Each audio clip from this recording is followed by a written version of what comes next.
What Affirmations is, and why it's important, is that it's the community's home. For 30 years, it's provided that space. There's a tendency to think that we're in a post-gay environment where everything's okay and we're not going to need to have a safe space. If anything's taught us that that's not true, it's been our experience fighting HIV/AIDS. This, in the beginning, was one of the very few places in Metro Detroit where people could come and talk about their status, what it feels like to be in a community where so many people were sick and dying around us, and the anger and rage that we all felt. When we were trying to get the government to step up to this as a public health crisis, what they were doing instead was passing legislation to make us criminals.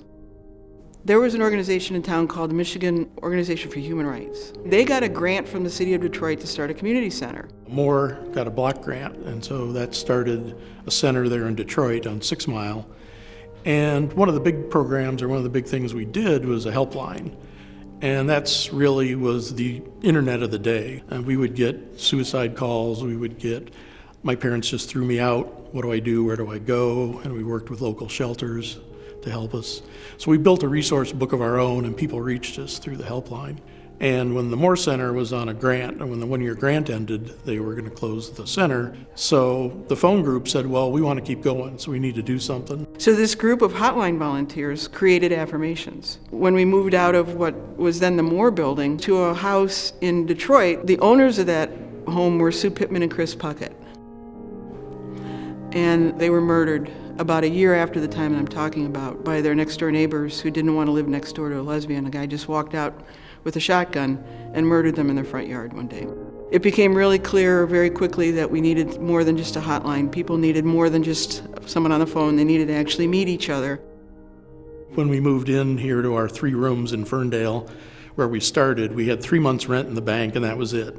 We wanted to do a prom, because all the kids were like, oh, prom's coming up, and like, well, are you going? No, I'm not going. Oh, I'm not going. Or, I'm going, but then I'd have to take a girl or I'd have to take a boy, So we thought, how can we put this together? And we didn't have much resources. So a lot of people from the community came together, and it was really, really fun to see kids that they could, they could come out and just be themselves for a night and bring their dates and dress up however they wanted to dress up to express themselves. So I think that was sort of a triumphant time.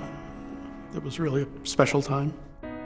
It is so important for everyone to have a place where they don't feel like they're being judged or that they're being attacked.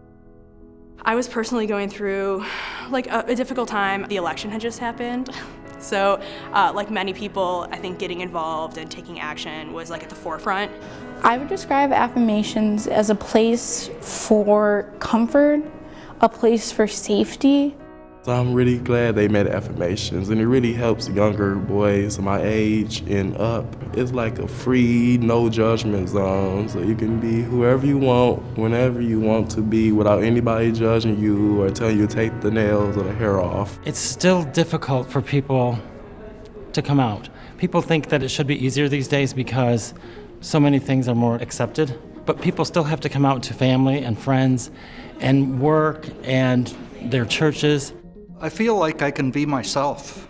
When I was working for the church, just before I retired, for example, the Archdiocese hosted or co-hosted a conference on religious freedom.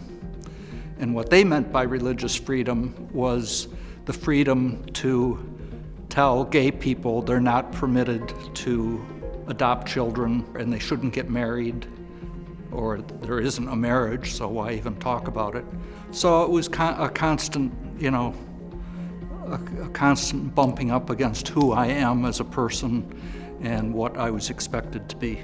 No one who is lesbian, gay, bi, transgender, or any other of the alphabet should feel alone. I've always felt that you have a family of blood, and then you have a family of choice. And my family of choice would be at Affirmations to this day. This has been kind of a point, like a road stop for me in my transition as a transgender male. Before I came here, I didn't have that many friends. Affirmations is the heart of me. I feel like I'm a whole person. by being here and being with the people who come in. There's always at least one person, and usually more, that I feel like if I weren't here, they wouldn't have had someone to talk with. Materially, I don't get paid, or financially, but I do get paid kind of in my heart for the things that we do. It would be naive of us to think that if it gets really tough again, that it's not going to be us taking care of each other. And we have to take care of our home. It was important in '88, and it's still important now. I just want to say to all the people who are supporting Affirmations, thank you so much, because it has given me so much in my journey. When you're supporting Affirmations, you're not just supporting a building, you're not just supporting a ball, you're not just supporting a youth group, you're supporting individuals who need this support in order to get through the day. So please continue to do that, and thank you for doing that already.